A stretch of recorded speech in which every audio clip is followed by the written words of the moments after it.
विक्रम और सहदेव दोनों सगे भाई थे।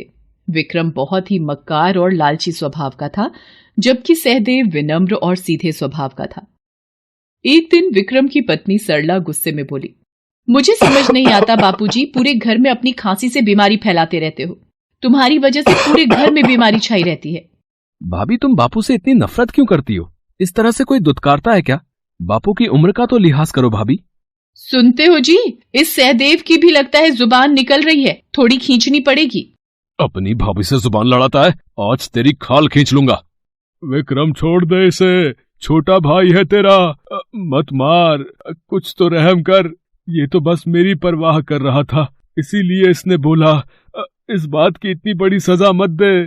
समझा दो इसे, आज के बाद इसने सरला को अगर कुछ कहा तो इसे जान से मार दूंगा। अपनी जुबान को मुंह के अंदर बंद करके रखे। विक्रम अपनी पत्नी सरला के साथ मिलकर अपने भाई और पिता पर बहुत जुल्म करता था। इसलिए एक दिन सहदेव अपने पिता से बोला, बापू, अब हम यहाँ नहीं रहेंगे, हम कहीं और जाकर रहेंगे। भैया भाभी आपको बहुत तंग करते हैं और ये मैं नहीं देख सकता। तू बापू को लेकर जा तो रहा है, पर इतना जान ले, मैं तुझे एक फूटी कौड़ी भी नहीं दूंगा अगर तुम दोनों पलट कर वापस आए तो। मुझे आप दोनों से कुछ भी नहीं चाहिए, बस माँ की निशानी, ये आटा छलनी मुझे दे दीजिए। मैं इसे माँ का आशीर्वाद समझकर अपने साथ रख लूंगा। ले जाने दो, ये बेकार सी टूटी हुई पुरानी आटा छलनी वैसे भी हमारे लिए बेकार है। अच्छा है ना, बला टलेगी, सारा दिन मनहूसियत छाई रहती है, जान छूटेगी। सहदेव अपने पिता को लेकर निकल पड़ता है। उसके पास न रहने का ठिकाना था, न ही खाने के लिए भोजन। चलते चलते सहदेव ने अपने पिता से कहा, पिताजी, ये जगह सही लग रही है, आप कुछ देर उस पेड़ के नीचे आराम करो, तब तक मैं घास फूस से एक झोपड़ी तैयार कर लेता हूँ। रहने का ठिकाना तो बनाना ही पड़ेगा, उसके बाद मैं काम की तलाश करूंगा। मेरे दोनों बेटों में कितना फर्क है।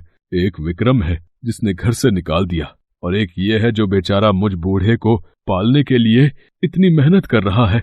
भगवान मेरे बच्चे को दुनिया की सारी खुशियां देना। बापू देखो, ये झोपड़ी तैयार हो गई, आओ चलो झोपड़ी में चलकर आराम कर लो।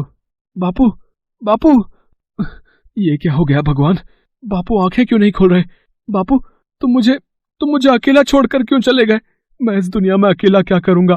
मैं जानता हूँ तुम्हें सदमे ने मारा है, तुम दुख को बर्दाश्त नहीं कर सके। सहदेव फूट फूट कर रो पड़ता है। पिता के जाने के बाद वो दुनिया में बिल्कुल अकेला हो गया था, इसलिए वो दुखी होकर वहां से चल दिया। चलते चलते सहदेव एक स्थान पर रुक गया। बहुत प्यास लगी है, पर पानी कहाँ मिलेगा? वो सामने तालाब दिखाई पड़ता है, उसी से पी लेता हूँ।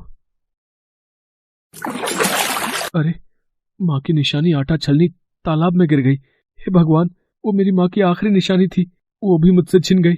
मेरे से ये दुख और बर्दाश्त नहीं हो रहे, मैं भी इसी तालाब में कूदकर अपनी जान दे दूंगा। रुको, ऐसा मत करो, ये जीवन बहुत अनमोल है, इसका त्याग मत करो। आप कौन हैं और मुझे मरने से क्यों रोक रही हैं? मैं भला जीकर क्या करूंगा? मेरी माँ की आखिरी निशानी आटा छलनी इस तालाब में गिर गई। सहदेव तालाब की देवी को अपनी दुख भरी सारी कहानी बताता है। सहदेव, रुको, दुखी मत हो, मैं तुम्हारी आटा छलनी ढूंढ लाऊंगी। ये लो तुम्हारी आटा छलनी। पर ये मेरी माँ की आटा छलनी नहीं है। अच्छा चलो, मैं एक बार फिर तालाब के नीचे जाकर देखती हूँ। ये लो, ये रही तुम्हारी आटा छलनी। ये भी मेरी माँ की आटा छलनी नहीं है। मेरी माँ की आटा छलनी कहाँ गई? रुको, मैं एक बार और कोशिश करके देखती हूँ, अब की बार शायद मिल जाए।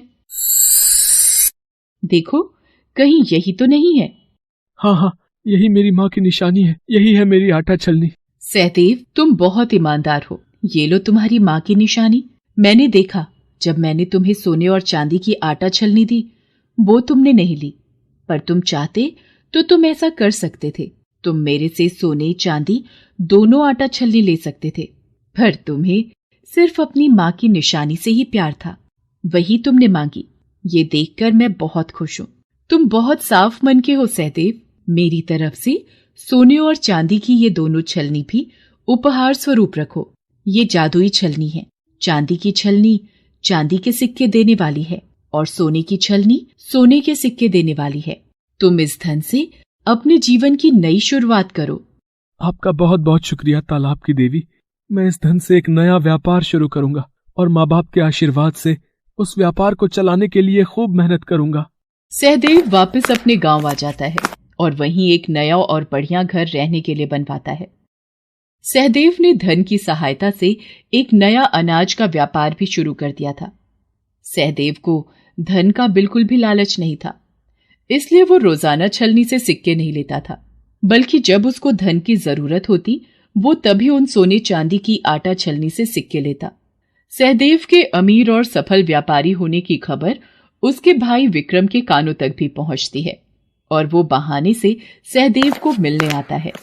सहदेव मेरे भाई कैसे हो? मैंने सुना है तुमने अनाज का बहुत बड़ा व्यापार शुरू किया है और तुमने ये घर तो बहुत ही सुंदर बनाया है। मैंने बापू के बारे में सुना कि बापू नहीं रहे, मुझे उनके स्वर्ग सिधारने का बहुत दुख है। सहदेव मुझे माफ कर दो, आखिर मैं तुम्हारा बड़ा भाई हूं। भैया आपको अपनी गलती का एहसास है, इसलिए मैंने आपको माफ कर दिया। आप रोना बंद करो। मैं जानता था मेरा छोटा भाई मुझे जरूर माफ कर देगा। सरला तुमने देखा, हमारा सहदेव बहुत अच्छा है, इसने हमें माफ कर दिया। सहदेव मैं तुम्हारी भाभी हूँ, मैं तुम्हारी माँ समान हूँ। मुझे भी तो बताओ कि ये सब तुम्हें कैसे मिला, अगर तुम मुझे अपना मानते हो। भाभी आप दोनों मेरे अपने हो, मैं आपको सब बताता हूँ। सहदेव सीधेपन में आकर सारी कहानी विक्रम और सरला को बता देता है। जिस बात की तह को जानने विक्रम और सरला आए थे वो बात उन्हें पता चल चुकी थी, इसलिए घर वापस आकर विक्रम सरला से कहता है, जाकर आटा छलनी लेकर आ। ये लो, पर इसे तोड़ने क्यों लगे, इसका क्या करोगे?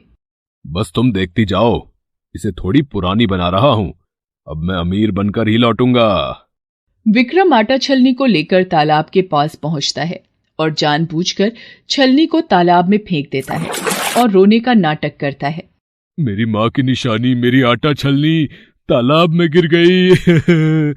अब मैं क्या करूं? कोई मेरी छलनी दे दो। वो मेरी माँ की आखिरी निशानी थी। क्या हुआ वत्स, तुम रो क्यों रहे हो? अब मेरी माँ की निशानी, मेरी आटा छलनी इस तालाब में गिर गई। अब मैं क्या करूं? वो मेरी माँ की आखिरी निशानी थी। रोना बंद करो, मैं तुम्हारी आटा छलनी ढूंढ कर लाती हूँ। ये लो, यही तुम्हारी आटा छलनी है ना? नहीं, ये तो पुरानी टूटी हुई आटा छलनी है, मेरी आटा छलनी ऐसी नहीं है। यह तो सहदेव का लालची बड़ा भाई दिखाई पड़ता है। जरूर सहदेव ने भोलेपन में इसे सब कुछ बता दिया होगा और ये जानबूझकर मेरे से आटा छलनी लेने के लिए आया है। इसे सबक सिखाना ही होगा। ये देखो, ये चांदी की आटा छलनी तुम्हारी है। मैं आपको बताना भूल गया, मेरी माँ की निशानी 2 आटा छलनी है, एक चांदी और एक सोने की। लालची मनुष्य, तुम्हें शर्म नहीं आती? कितने बेईमान हो तुम। मुझे सहदेव ने सब आप बीती सुना दी थी। तुमने अपने भाई और अपने पिता को घर से निकाल दिया और अब जब वह अपना जीवन सुखी सुखी व्यतीत कर रहा है तो तुम उसमें भी अड़चने पैदा करना चाहते हो। तुम्हें कुछ नहीं मिलेगा, तुम यहाँ से जा सकते हो। तालाब की देवी, तुम मुझे जादुई सोने चांदी की छलनी दिए बिना नहीं जा सकती। रुको, मैं तुम्हें ऐसे नहीं जाने दूंगा। बचाओ बचाओ, मैं डूब रहा हूँ, मुझे माफ कर दो तालाब की देवी, मैं झूठ बोल रहा था, मैं कभी लालच नहीं करूंगा, मुझे मरना नहीं है। तभी विक्रम को लगा कि किसी ने झटके से उसे तालाब से बाहर फेंका हो। वो इतना डर चुका था कि वापस जाकर ही उसके कदम रुकते हैं।